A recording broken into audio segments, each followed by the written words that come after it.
नमस्ते। प्रज्ञा प्रवाह के हमारे तमाम साथी, बनारस हिंदू विश्वविद्यालय के उन सभी का बहुत बहुत धन्यवाद जिन्होंने मुझे इतने महत्वपूर्ण विषय पर बात रखने का ये अवसर दिया।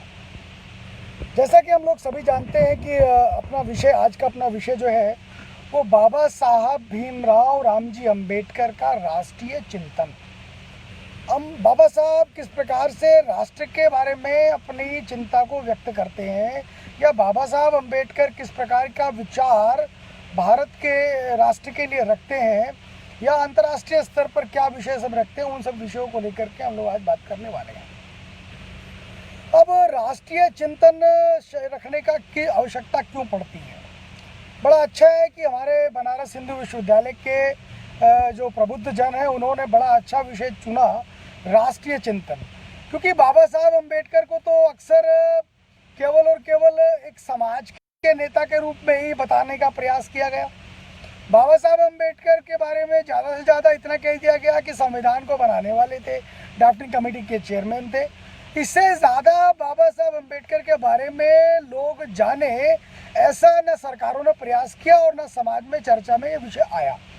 इसलिए इसके लिए भी बनारस हिंदू विश्वविद्यालय प्रज्ञा प्रवाह जो यूनिट है वहाँ की, वो बहुत साधुवाद, उनको बहुत बहुत साधुवाद कि उन्होंने एक अच्छा विषय समाज के सामने लेकर के आए। बाबा साहब अंबेडकर राष्ट्र चिंतन, अगर इस विषय पर बात करें तो उससे पूर्व बाबा साहब के बारे में, उनके जीवन के बारे में कुछ जानने की बहुत ज़्यादा आवश्यकता होती है। बाबा साहब अंबेडकर का जन्म 14 अप्रैल 1891 में मध्य प्रदेश के महू में हुआ, और उनके पिताजी सूबेदार सकपाल, जो कि वहाँ पर सेना की छावनी में सूबेदार थे, और उनके यहाँ उनका जन्म हुआ। हम ये भी सब जानते हैं, अच्छे से जानते हैं कि बाबा साहब अंबेडकर बहुत छोटे समय तक अपनी माँ के साथ रहे और उनकी माताजी का देहांत हो गया। उसके बाद वो किसी ब्राह्मण व्यक्ति ने दिया, इनका नाम अंबेडकर था, पीछे इनका सरनेम अंबेडकर था। अंबेडकर गांव के वो थे, और उसी के साथ साथ हम देखते हैं कि उनको जो स्कॉलरशिप देने का काम किया या दिलाने का काम जिसने किया, जो बड़ौदा रियासत के संपर्क में बाबा साहब अंबेडकर को लेकर आए, ऐसे केलुस्कर, वो भी ब्राह्मण जाति से थे। तो यानी कि समाज के अंदर जिस प्रकार से उनकी माँ का जो प्रश्न था कि हम महार जाति में जन्म लिया है और इस कारण से हमारे साथ इस प्रकार का उत्पीड़न होता है समाज के अंदर।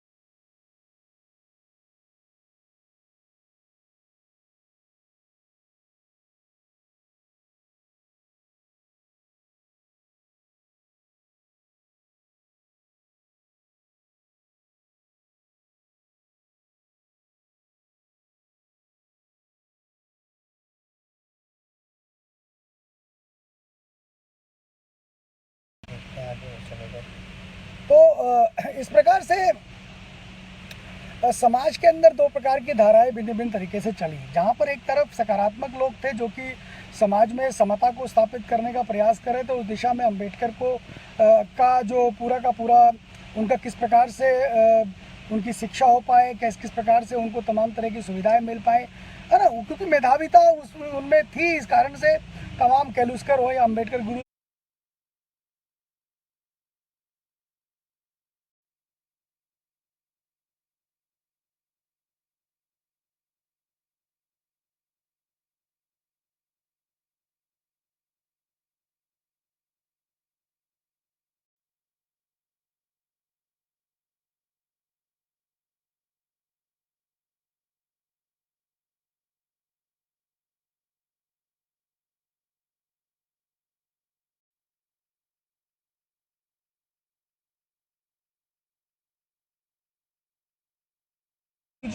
पर ध्यान दिया। तो अंबेडकर का ये पक्ष भी हमें देखने की आवश्यकता पड़ती है। अब डॉक्टर अंबेडकर स्कॉलरशिप लेकर के बाहर पढ़ने के लिए चले गए।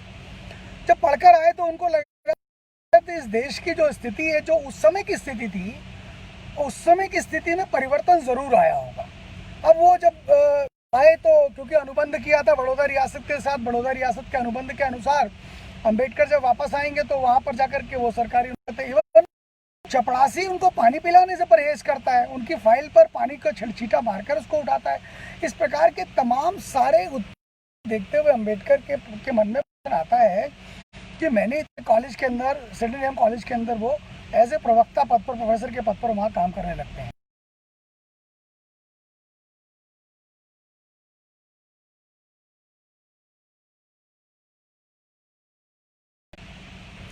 तो वहाँ सिडनी कॉलेज के अंदर, मुंबई के अंदर वो आ जाते हैं और मुंबई में आकर के पढ़ाने लगते हैं। अब वो जिस महाविद्यालय में वो पढ़ाते हैं, कॉलेज में, कहने को बड़ा प्रतिष्ठित कॉलेज है, और उस कॉलेज के अंदर वो इकोनॉमिक्स के प्रोफेसर हो जाते हैं। लेकिन उस कॉलेज में भी उनके लिए अलग से टेबल, अलग से मेज, अलग से कुर्सी और अलग से पानी का घड़ा रख दिया जाता है, और उनके साथ इस प्रकार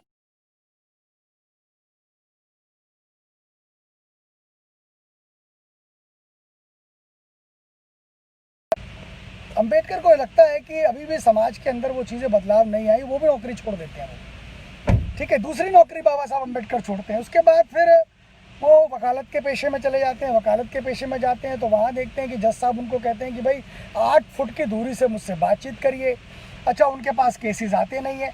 तो ये तमाम सारी चीज़ें उनके जीवन काल में, जो बचपन से लेकर के और उनके जब व्यावसायिक जीवन में जाते हैं, अपने काम कार्य क्षेत्र के अंदर जाते हैं, तब तक वो सारी चीज़ों को वो झेलते हैं।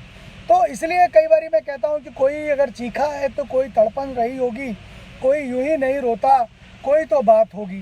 तो कोई बात तो बाबा साहब के साथ थी, इसलिए उन्होंने समाज की व्यवस्था को बदलने का प्रयास किया। अब समाज के का परिचय क्या हो, समाज का अर्थ क्या होता है? समाज जो है वो लगभग 3 शब्दों से मिलकर बनता है, सा, माँ और जा। तो सा का अर्थ सभ्य, माँ का अर्थ मनुष्य और जा का अर्थ जगत। इस जगत में सभ्य मनुष्यों का कोई समाज यदि है तो वो समाज कहलाता है। यानी कि सभ्य लोगों का जो जमावड़ा है उसको हम समाज कहते हैं। अब समाज का अर्थ ये भी नहीं है कि कोई परेशान लोग इकट्ठा हो जाएं एक जगह पर, वो समाज हो जाए, नहीं। समाज जो है वो कहीं ना कहीं जो है वो आपसी लगाव, जुड़ाव के साथ जुड़ा हुआ होता है। और बाबा साहब अम्बेडकर इसीलिए कहते हैं अपने राष्ट्र चिंतन के अंदर, वो कहते हैं यदि किसी राष्ट्र के लिए, राष्ट्र को राष्ट्र बनाना है तो उसके लिए उस राष्ट्र के अंदर व्यक्ति के साथ आपसी लगाव होना चाहिए, उसके अंदर जो बंधुत्व का भाव होना चाहिए। अगर बंधुत्व का भाव व्यक्ति के बीच में नहीं है तो किसी एक राष्ट्र का जन्म नहीं किया जा सकता है। राष्ट्र को केवल जो, जैसे कि दुनिया के यूरोपियन कंट्रीज के अंदर नेशन की परिभाषा वो कर देते हैं ना, भाषा के आधार पर, वो धर्म के आधार, रिलीजन के बेसिस पे, इन बेसिस पर बना देते हैं। वो कहते हैं कि केवल यही नहीं होता है, बंधुत्व का भाव होना बेहद ज़रूरी है। इसलिए भारत के लिए कह देते हैं कि भारत जो है वो राष्ट्र बनने की प्रक्रिया में है। तो अगर बाबा साहब अम्बेडकर के राष्ट्र चिंतन को हम लेकर के बात करते हैं तो हम देखते हैं बाबा साहब अम्बेडकर समाज की व्यवस्था को भारत के पुरातन मूल्यों के आधार पर इकट्ठा करना चाहते हैं, उसको लाना चाहते हैं। भारत का पुरातन मूल्य क्या था? भारत का जो पुरातन मूल्य था, पुरातन चिंतन था, उस चिंतन के अंदर तो हमने ये कहा कि सर्वे भवति सुखिनः, सर्वे सन्तु निरामया, सर्वे भद्राणि पश्यन्तु मा कश्यन्ति दुख भाग भवेत्। यानी कि समाज में एक एक व्यक्ति के कल्याण की संकल्पना यदि कोई राष्ट्र सोचता था तो भारत सोचता था। भारत की हिंदू फिलॉसफी सोचती थी। बाबा साहब अम्बेडकर ने उसी हिंदू फिलॉसफी की बात करी, हिंदुत्व की बात करी, और उसी फिलॉसफी को लेकर के उन्होंने कहा कि साहब आप लोग यदि समाज नहीं बन सकते हैं, समाज बनने के लिए आपके अंदर बंधु भाव होना चाहिए, और यदि समाज बंधु भाव के आधार पर बनता है और उसी से मिलाकर राष्ट्र का निर्माण होता है तो ये राष्ट्र कैसे हो सकता है ना। समाज की परिभाषा संस्कृत में भी हम देखें तो सा और मा अजा करके उसका अर्थ होता है इकट्ठा होकर के और तरक्की के मार्ग पर आगे बढ़ना। यानी कि सब सारे कार्यों को इकट्ठा होकर को एक संकल्प लेकर के आगे बढ़ना। ऐसे समाज के लिए हमारे राष्ट्र के, हमारे देश के अंदर एक परिभाषा बनाई गई, एक वो चीज़ गई, और अम्बेडकर ने उसी बात को कहा। अगर उनके राष्ट्रीय चिंतन को हम देखते हैं तो बाबा साहब अम्बेडकर ने जब 1918 के अंदर साउथ बोरो कमेटी के अंदर एंटरप्रेन्योरशिप की बात करी, छोटे छोटे काम धंधों की बात करी, तो उन्होंने इस देश के तमाम महिलाओं के लिए बात करी। इस देश की तमाम जो अनुसूचित जाति, जनजाति, पिछड़े समाज के लोग थे उनके लिए बात करी, और उसके अंदर गरीबों की बात करी और कहा कि इन जो तबके हैं, इन तबके जो स्किल डेवलप करके और इनको सरकारों के द्वारा मदद करनी चाहिए, जिससे कि अपने स्किल के बेसिस पर ये कोई अपने काम धंधे को चला पाए। तो इस प्रकार की बात 1918 में बाबा साहब अम्बेडकर कह रहे थे, क्योंकि कोई भी राष्ट्र वो इन्हीं तमाम सारी चीज़ों पर खड़ा हो सकता है। उसके अंदर मजबूती होनी चाहिए ना, आर्थिक रूप से मजबूत होना चाहिए, राजनीतिक रूप से उसका वैचारिकता उसकी मजबूत होनी चाहिए।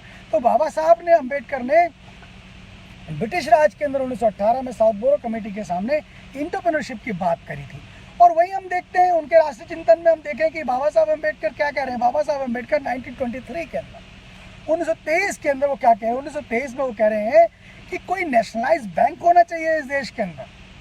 रिजर्व बैंक ऑफ इंडिया की बात करते हैं बाबा Saheb Ambedkar. Reserve bank of India ने अभी जब अपना वर्षगांठ मनाई तो उसमें उन्होंने बाबा साहब अम्बेडकर का चित्र लगाया और कहा कि ये जो रिजर्व बैंक का पूरा कॉन्सेप्ट है, इस कॉन्सेप्ट को बनाने वाला कोई और व्यक्ति नहीं है, वो हमारे देश के बाबा साहब भीमराव रामजी अम्बेडकर हैं, जिन्होंने ये सोच दी कि एक नेशनलाइज बैंक होना चाहिए। डिमोनेटाइजेशन और तमाम सारे इश्यूज बाबा साहब सोचिए आज 1923-22 के अंदर चिंता कर रहे थे कि कहीं ना कहीं करप्शन हो सकता है देश के अंदर, और इसके लिए समय समय पर नोटों को जो है परिवर्तन करना चाहिए, नोटों को बदलना चाहिए, करेंसी बदलनी चाहिए। 1923-22 के अंदर इस बात को बाबा साहब अम्बेडकर कह रहे हैं कि इस प्रकार से राष्ट्र एक अपने जो उत्कृष्ट को प्राप्त कर पाए, इसके लिए उसकी सारी की सारी व्यवस्थाएं ठीक हों, इसके बारे में बाबा साहब अम्बेडकर 1923 के अंदर कह रहे हैं। उससे पहले 1921 के अंदर बाबा साहब क्या कह रहे हैं, बाबा साहब क्या कह रहे हैं, बाबा साहब कह रहे हैं कि भाई इंडस्ट्रियलाइजेशन बहुत ज़रूरी है, होना चाहिए इंडस्ट्रियलाइजेशन, और बड़े उद्योग लगने चाहिए इस देश के अंदर। लेकिन बड़े उद्योगों के लगने के साथ साथ इस देश का जो किसान है, जो एग्रीकल्चर सेक्टर है, उसके अंदर भी रिफॉर्म होना चाहिए। और यदि उसके अंदर रिफॉर्म आप नहीं कर पा रहे तो आप कहीं ना कहीं इंडस्ट्री को भी प्रभावित करेंगे। क्यों? वो बाबा साहब अम्बेडकर क्या कहते हैं, कहते हैं वो जो बड़ी इंडस्ट्रीज़ हैं, उन इंडस्ट्रीज़ को रॉ मटेरियल कहाँ से मिलेगा, तो वो एग्रीकल्चर देगा आपको। और उसके साथ साथ वो कहते हैं कि एग्रीकल्चर जो है वो मास स्केल पे एम्प्लॉयमेंट जनरेट करता है, बड़े स्तर पर वो रोजगार उपलब्ध कराता है, और इसलिए ज़्यादा से ज़्यादा लोगों को सम्मिलित कर करके किसी ऐसे आर्थिक ढांचे का निर्माण करना, इसके बारे में किसी ने सोचा तो बाबा साहब भीमराव रामजी अम्बेडकर ने 1921 के अंदर सोच लिया। उन्होंने कहा कि एग्रीकल्चर रिफॉर्म कैसे हो सकते हैं। तो एग्रीकल्चर रिफॉर्म्स के लिए भी बाबा साहब ने पूरा एक खाका खींचा, और उस खाके में क्या कहा, जिसको चाइना ने अडॉप्ट किया, दुनिया के और देशों ने अडॉप्ट किया, लेकिन भारत के अंदर तो अंबेडकर जो थे वो राजनीतिक आस्पर्श थे, पंडित दीनदयाल उपाध्याय वो तो राजनीतिक आस्पर्श थे, है ना, और श्यामा प्रसाद मुखर्जी हो या और हमारे तमाम लोग हो, वो सारे के सारे तो वो राजनीतिक रूप से आस्पर्श समझे गए, इसलिए उनके विचारों को तो उनसे परहेज किया गया, उनको नहीं माना गया।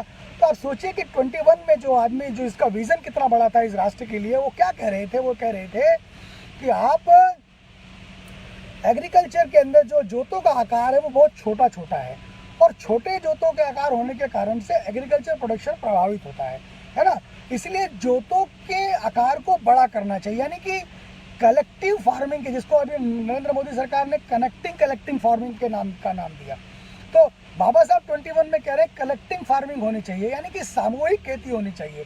वो सामूहिक खेती से क्या होगा कि एक तो उसे 3 फायदे बाबा साहब अम्बेडकर गिनाते हैं, वो कौन कौन से, कहते हैं एक तो लागत कम आएगी, दूसरी लागत के बाद प्रॉफिट ज़्यादा होगा, और तीसरा कहते हैं कि इससे जोखिम भी कम होगा। कैसे? वो बताते हैं कि देखिए, अगर सारे गांव के किसान मिल करके एक खेती करते हैं तो एक खेती करने से अगर उसके अंदर लागत एक किसान को 10,000 रुपये पर हेक्टर आ रही है, तो वही सारा मिला करके उससे कम आएगा, क्योंकि वो बढ़ जाएगा, है ना, बढ़ जाएगा वो। और उसके बाद कहते हैं कि यदि मान लो पूरी की पूरी फसल खराब हो जाती है तो उस किसान का केवल 10,000 रुपये खराब हुआ, उससे ज़्यादा उसका नुकसान नहीं हुआ है, क्योंकि वो बढ़ गया, जोखिम भी बढ़ गया, और लाभ कितना ज़्यादा है। वो कहते हैं कि जब पूरा गांव एक ही फसल करेगा तो जो मंडी है, मंडी का जो मालिक है, वो उनके गांव में खुद आकर के सामान का मोल तोल करेगा और उसको लेकर चला जाएगा, उनको फसल का उचित मूल्य मिलेगा, है ना। अभी सरकार ने एक योजना इंट्रोड्यूस करी ना अभी इसी कोविड-19 के दौर में, उस योजना के बारे में अंबेडकर ने बहुत पहले कहा कि भाई किसान के खेत तक क्यों व्यक्ति नहीं पहुंचेगा, किसान के खेत तक व्यक्ति को पहुंचना चाहिए। अच्छा, अगर किसान के खेत तक नहीं पहुंचा तो किसान को अधिकार होना चाहिए कि वो अपने माल को डाले ट्रक में डाल करके और जाकर के किसी भी मंडी में बेच ले। उस पर काहे के लिए इतना सारा परेशान उसको करना। तो ये तमाम सारी चीज़ें बाबा साहब अम्बेडकर ने 1921 के अंदर अपने राष्ट्रीय चिंतन के अंदर उन्होंने कहा। पहला क्या कहा? समाज एक होना चाहिए, समाज एक होना चाहिए। अगर समाज एक नहीं हो रहा तो फिर हम राष्ट्र कभी नहीं बन सकते। इसलिए उन्होंने बंधुत्व के भाव की बात करी ना, जिसको संघ कहता है सामाजिक समरसता। उसको बाबा साहब ने कहा ना कि 3 चीज़ें की आवश्यकता होती है किसी भी लोकतांत्रिक समाज के लिए। कौन कौन सी 3 चीज़ें होती हैं?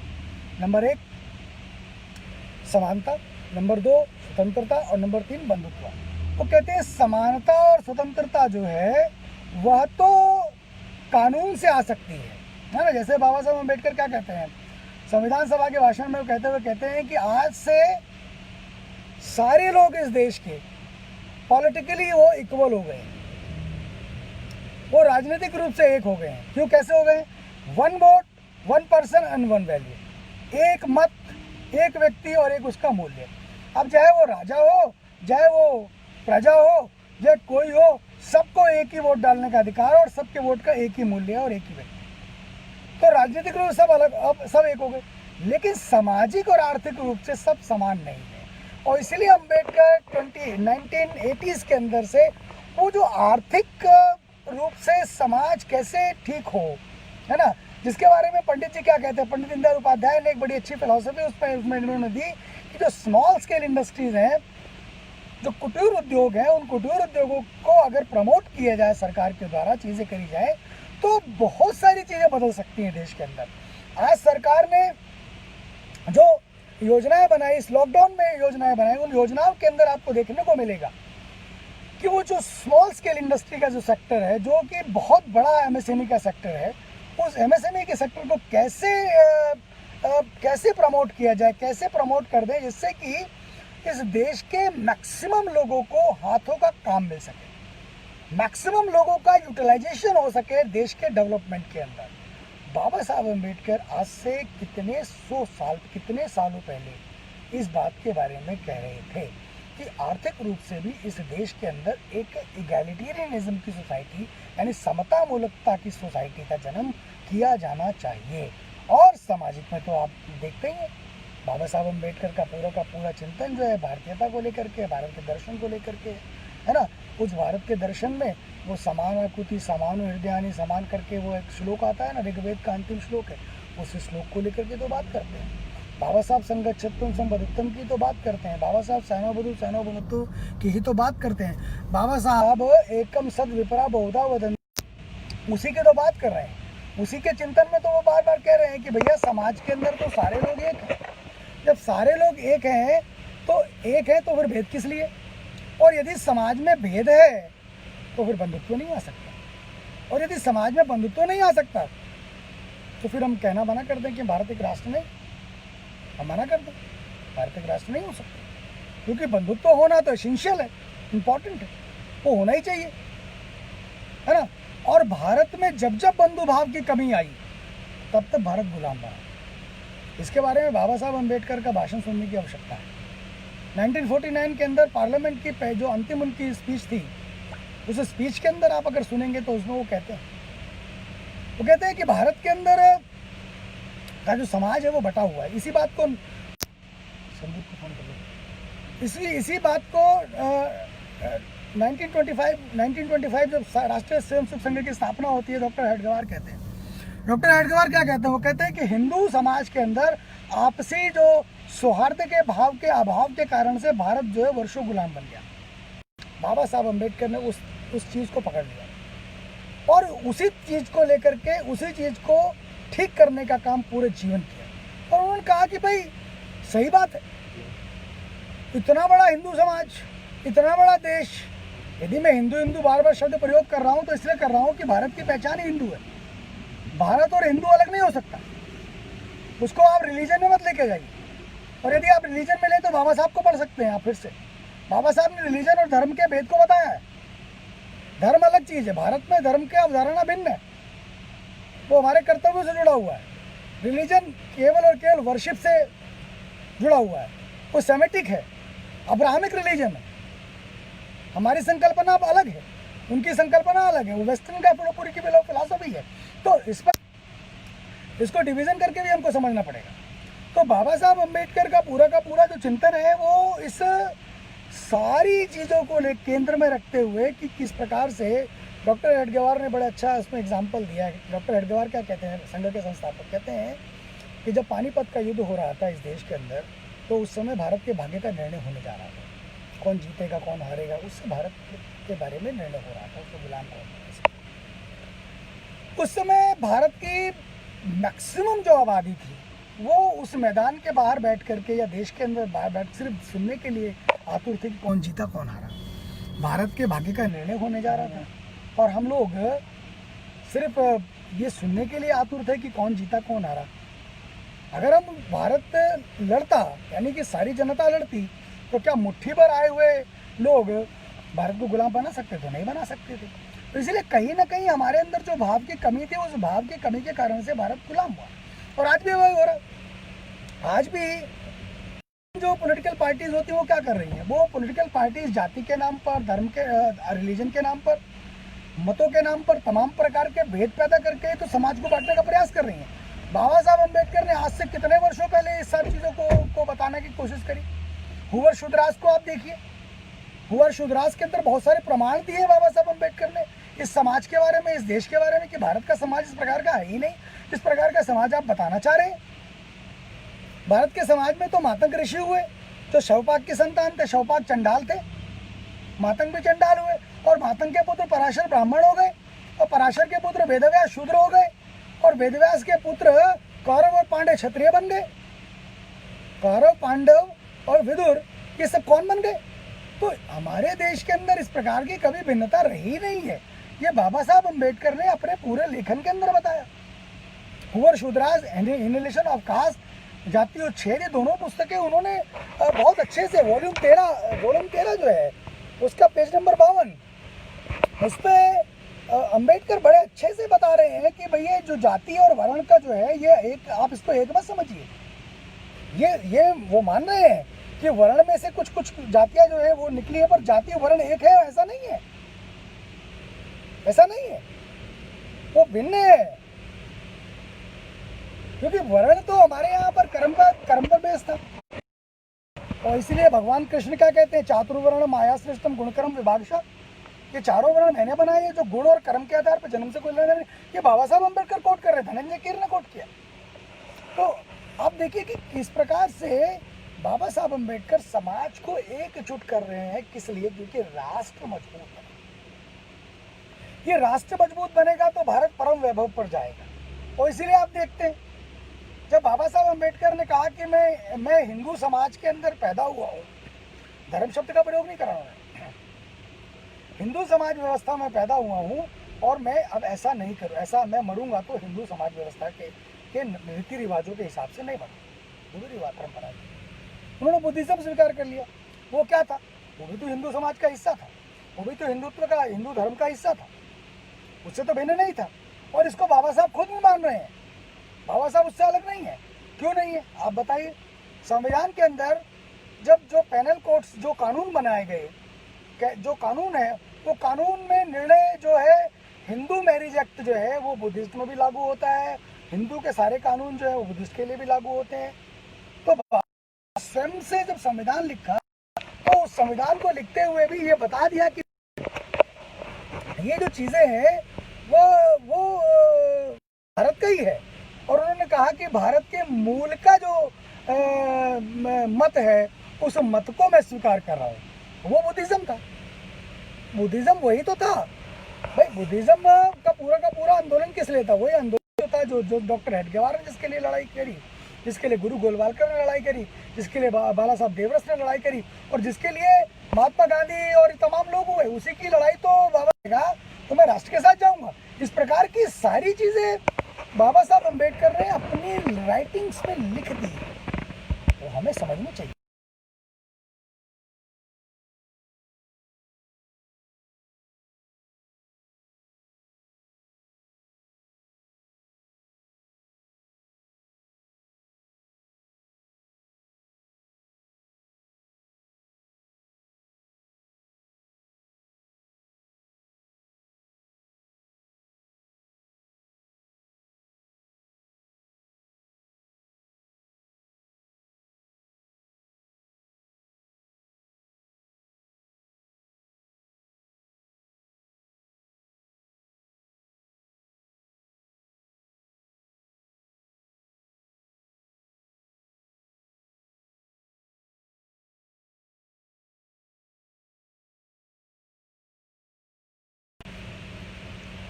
तो इस प्रकार से बाबा साहब अम्बेडकर ने पूरा का पूरा जो उन्होंने कहा ना कि भाई मेरे लिए जो राष्ट्र है वो पहले है, प्रथम है।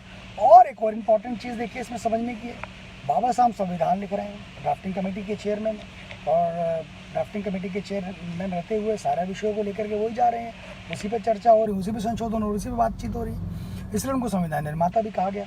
तो बाबा साहब अम्बेडकर जो है वो जो संविधान लिख रहे हैं तो उसमें क्या शब्द कह रहे हैं, वो जो अंग्रेजों ने एक और जो वामपंथियों ने एक षड्यंत्र रचकर कहा कि भारत तो कभी राष्ट्र था ही नहीं, भारत तो कभी था ही नहीं कुछ भी, है ना।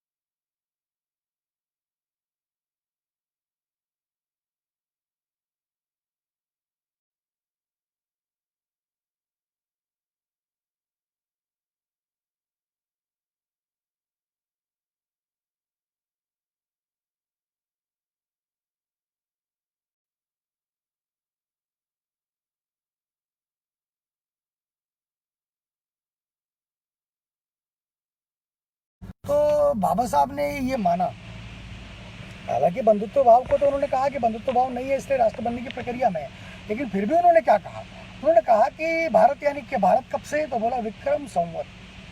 संविधान में विक्रम संवत शब्द का प्रयोग करना ही बाबा साहब का ये था कि भारत अंग्रेजों के बनाया हुआ नहीं। जिस तरह से उन्होंने कहा ना कि समता, स्वतंत्रता और बंधुत्व, तीनों चीज़ें मैंने कोई फ्रांसी क्रांति से नहीं लिया है, कि भारत में से लिया है, भारत के मूल चिंतन से लिया है, बुद्धिस्ट चिंतन से लिया है। जैसा उन्होंने वहाँ स्पष्ट किया वैसे ही जब भारत का संविधान उन्होंने लिखा तो उसमें विक्रम संवत शब्द का प्रयोग करके बताया कि भारत जो है वो राष्ट्र आज का नहीं है, आज से 2058 साल पहले भारत एक राष्ट्र रहा, उससे पहले भी। और उसके भी प्रमाण देते हैं। क्या प्रमाण देते हैं आप देखिए, बाबा साहब अम्बेडकर जब मौलिक अधिकारों के बारे में बात करते हैं तो किसका चित्र देते हैं, कृष्ण का चित्र देते हैं। डायरेक्टिव प्रिंसिपल्स की बात करते हैं तो किसका चित्र देते हैं, राम का चित्र देते हैं। तो भगवान कृष्ण और भगवान राम कोई और नहीं संविधान के की मूल किताब में, पुस्तक में उकेर रहा। कौन उकेर रहा है, बाबा साहब अम्बेडकर, जिसको प्रचारित क्या किया गया, जिनको इन अम्बेडकरवादियों ने प्रचारित किया कि बाबा साहब तो हिंदू धर्म के खिलाफ हैं। और यदि बाबा साहब अम्बेडकर हिंदू धर्म के खिलाफ हैं तो राम और कृष्ण कौन है, क्या राम और कृष्ण उनसे भिन्न है क्या। और बाबा साहब अम्बेडकर ने संविधान में उनको उकेरा है, उनके आदर्शों को बताया है, और बताते हुए भारत के बारे में कानूनों को परिभाषित करने का काम किया। अम्बेडकर कर रहे, कोई और नहीं कर रहा। इसलिए बाबा साहब अम्बेडकर का जो चिंतन था वो भारत के जन जन को एक दूसरे के साथ कनेक्ट करने वाला था, एक दूसरे के साथ संपर्क में लाने वाला था, एक दूसरे के साथ जोड़ने वाला था। और जोड़ने का कारण क्या था, जोड़ने का कारण ये था कि जब हम समअज की बात करते हैं, समअज यानी समाज की बात करते हैं, तो इकट्ठा होकर के और शुभ लक्ष्य के लिए, शुभ अभिष्ट के लिए आगे बढ़ना, यही तो समाज की, भारत की परिभाषा है। भारत का पूरा चिंतन तो इसी अभिष्ट को लेकर चलता है, इसी लक्ष्य को लेकर चलता है, इसी लक्ष्य को लेकर चलता है। और जिस लक्ष्य के अंदर है कि समता उसके मूल में है, और समता अगर मूल में है तो अपने आप ही सारी चीज़ें ठीक हो जाती हैं, तब अपने आप ही राष्ट्र मजबूत बन जाता है। तो इसलिए बाबा साहब अम्बेडकर के राष्ट्रीय चिंतन के अंदर वो तमाम सारे पक्षों को लेते। अब एक और पक्ष आप देखिए 1925 के अंदर 2026 के अंदर बाबा साहब अम्बेडकर किसकी बात करते हैं? वो कहते हैं कि भारत के जो मजदूर हैं, ये जो मजदूरों का जो बुरा हाल अंग्रेजों ने कर रखा है ये ठीक नहीं, और मजदूरों के काम के घंटे तय होने चाहिए, उनके काम की परिस्थितियाँ ठीक होनी चाहिए, उनके काम की परिस्थितियाँ ठीक होनी चाहिए, और उसमें भी जेंडर के बेसिस पे, लिंग के आधार पर, पुरुष के आधार के भेद पर के आधार पर काम के घंटे और काम के घंटे, काम की परिस्थितियां और काम किस प्रकार का है, इसमें अंतर होना चाहिए। क्यों अंतर होना चाहिए? बाबा साहब बताते हैं 26 के अंदर इसलिए अंतर होना चाहिए। वो कहते हैं महिला तो काम करने के बाद भी घर में आकर के कार्य करती है, और इसलिए उसको कम काम का उचित मूल्य मिलना चाहिए, है ना, उचित मूल्य मिलना चाहिए। इसके साथ साथ अम्बेडकर क्या कहते हैं? अम्बेडकर 28 के अंदर एक बड़ी मांग करते हैं महिलाओं के लिए। उनके राष्ट्र चिंतन में हम देखते हैं कि वो किस प्रकार से इक्वालिटी के नोशन पर काम कर रहे हैं। उसमें वो कहते हैं कि महिलाओं को प्रसूति अवकाश क्यों नहीं, मैटरनिटी लीव क्यों नहीं, है ना, की बात था, ठीक है। और इसलिए सरकारों को शिक्षा को निःशुल्क रूप से उपलब्ध कराना चाहिए। और जिस प्रकार से ब्रिटिश सरकार ने एजुकेशन के बजट को कट किया है, मैं इसकी घोर से घोर निंदा करता हूँ। ये बाबा साहब,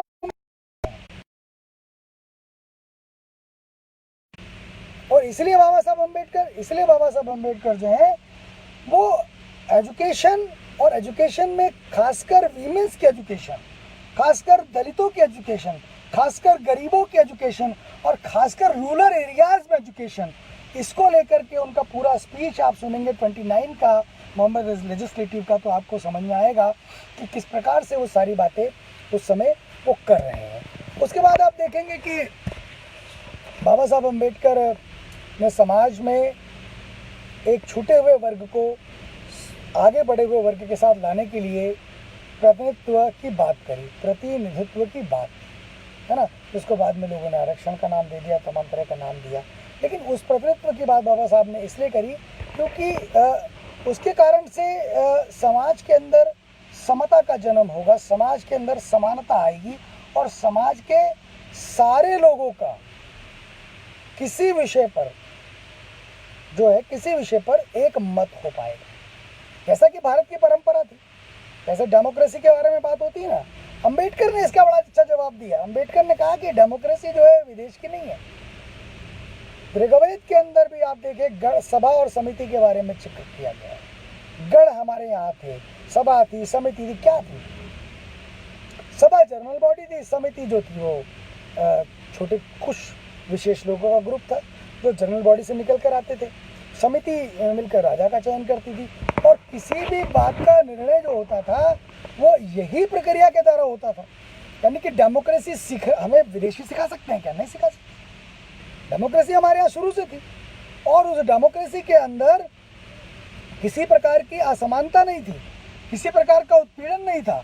ये बाबा साहब अम्बेडकर ने अपने लेखों के द्वारा बता दिया है, लेखों के द्वारा बताया है कि देखिए आप इस प्रकार के भारत की व्यवस्था, पुरातन व्यवस्था भारत की इसी प्रकार की थी, जिस व्यवस्था के अंदर हम गण और समिति और तमाम तरह की सभा की बात करते थे, जहाँ डेमोक्रेटिक सारे के सारे मूल्यों को हम मानने वाले लोग थे, और जिसमें कोई भेद नहीं था, जिसमें कोई भेद नहीं था। यदि हम राम के दरबार में किसी दलित व्यक्ति का जाना हम अगर मानते हैं कि वो दलित था, आज की व्यवस्था में दलित है, उस व्यवस्था में दलित नहीं था, और ये फिर भी मानते हैं, तो यानी उसका प्रवेश था।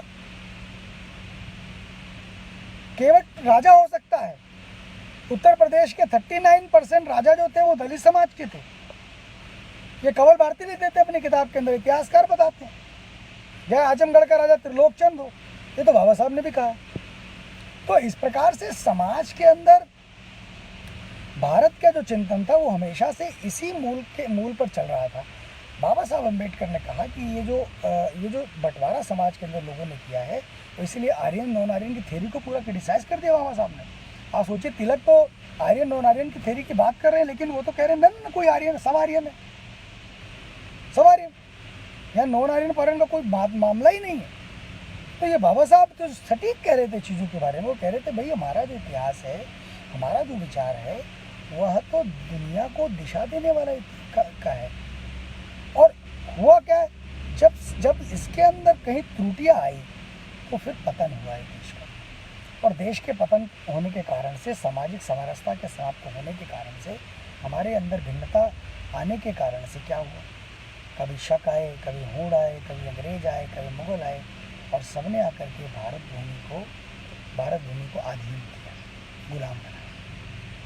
भारत के छोटे छोटे जो हमारे कुटीर उद्योग थे, हमारे जो काम धंधे थे, सारे बंद कर दिए। हम इतिहास के अगर विद्यार्थी अगर हमारे साथ जुड़े होंगे तो वो जानते होंगे, ढाका का मलमल मशहूर था। हमारे उत्तर प्रदेश के अंदर हर रीजन के अंदर उसकी एक विशेषता थी, एक उसका प्रोडक्ट था। आज सरकार ने कहा ना 75 डिस्ट्रिक्ट और 75 प्रोडक्ट का एक नारा उत्तर प्रदेश गवर्नमेंट ने दिया। हमारे यहाँ थे, हर जनपद में कोई ना कोई प्रोडक्ट था, कोई चीज़ थी, जिसके बारे में डॉक्टर अम्बेडकर ने 1980s के अंदर कहा कि उनको निखारने की ज़रूरत है, उनमें सुधार करने की ज़रूरत है, उनको प्रमोट करने की ज़रूरत है, उनको फाइनेंशियल हेल्प करने की ज़रूरत है, जिससे कि समाज के अंदर समता स्थापित हो पाए। आर्थिक रूप से लोगों के पास समाज में पैसा आएगा तो सामाजिक समता भी धीरे धीरे बनना प्रारंभ हो जाएगी, धीरे धीरे बनना प्रारंभ हो। उसकी प्रक्रिया है।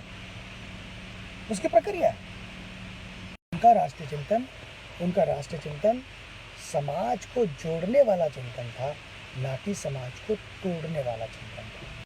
आज जो देश में तमाम जो अम्बेडकर के नाम पर को छोटी छोटी दुकानें खोल कर बैठे हैं इस देश के अंदर, वो लोग क्या कर रहे हैं, वो बाबा साहब अम्बेडकर के सारे विचार में से कुछ बातें निकाल लेते हैं और उन बातों को कॉपी पेस्ट करके दुनिया और समाज के सामने लेकर आते हैं।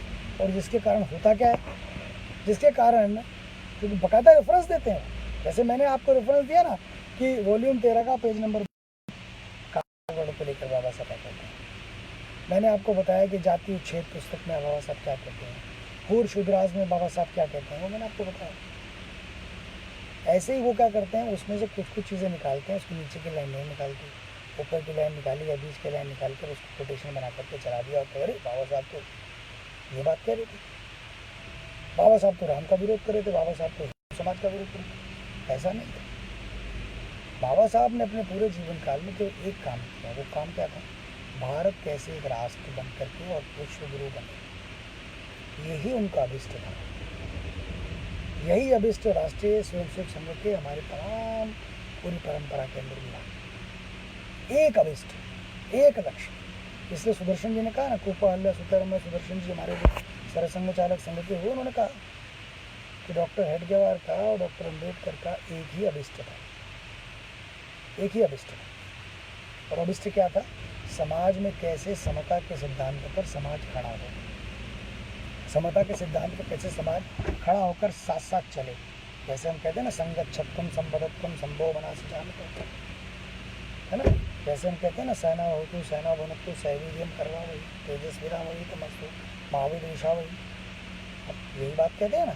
तो इसी सारे मूल चिंतन बाबा साहब का हम राष्ट्रीय चिंतन कहते हैं, जिसके अंदर सामाजिक आर्थिक समता, राजनीतिक समता और भारत के मूल दर्शन के आधार पर भारत के जनमानस का संगठन करना, यही बाबा साहब भीमराव रामजी अम्बेडकर के जीवन का अभिष्ट था। इतना मैंने बात कही आपसे। आपके प्रश्न हो सकते हैं, वो आप लिखेंगे तो मैं उनका जवाब दे दूँगा। आप सभी लोगों का बहुत बहुत धन्यवाद। नेटवर्क की प्रॉब्लम होने के कारण से काफ़ी परेशानियां हुई होंगी।